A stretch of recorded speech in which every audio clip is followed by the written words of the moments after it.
All of his co-workers were gone. What could it mean? Stanley decided to go to the meeting room. Perhaps he had simply missed a memo.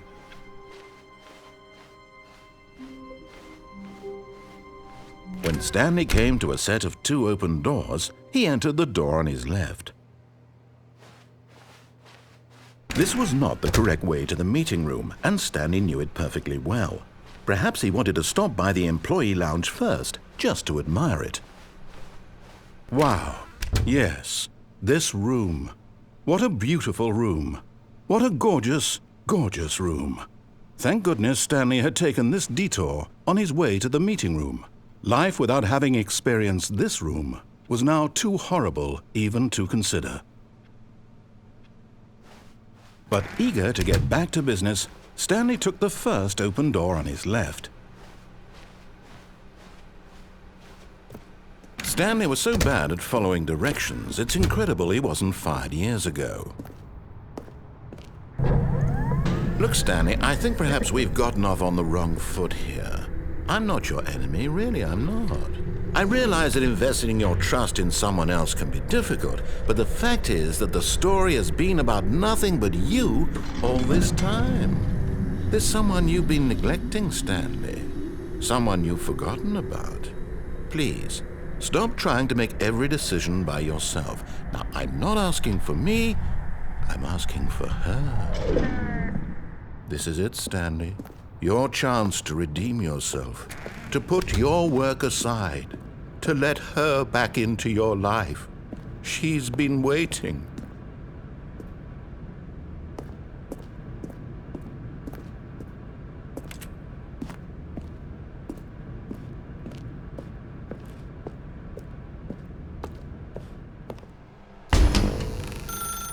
That's her, Stanley.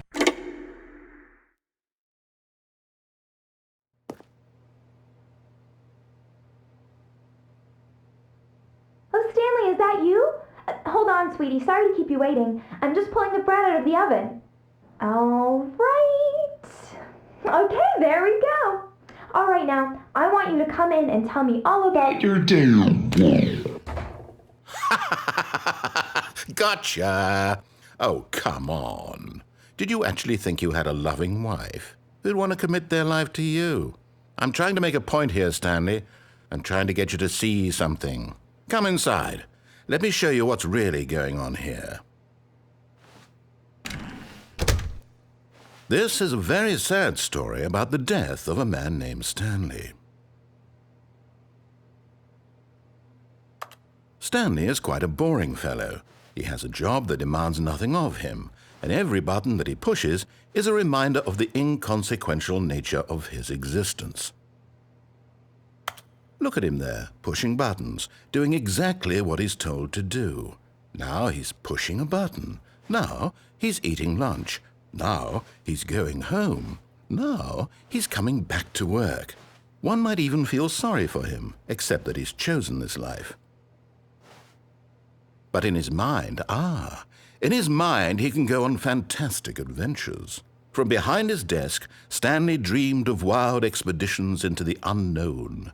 Fantastic discoveries of new lands. It was wonderful, and each day that he returned to work was a reminder that none of it would ever happen to him. And so he began to fantasize about his own job.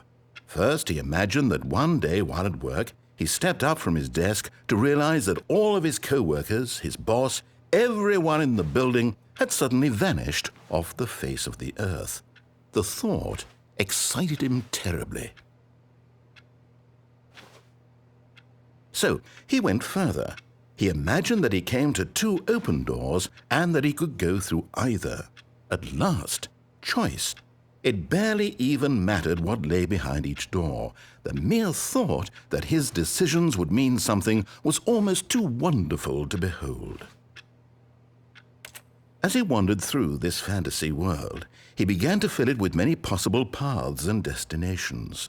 Down one path lay an enormous round room with monitors and mind controls. And down another was a yellow line that weaved in many directions. And down another was a game with a baby. and he called it the Stanley Parable. It was such a wonderful fantasy, and so in his head he relived it again, and then again, and again, over and over, wishing beyond hope that it would never end, that he might always feel this free.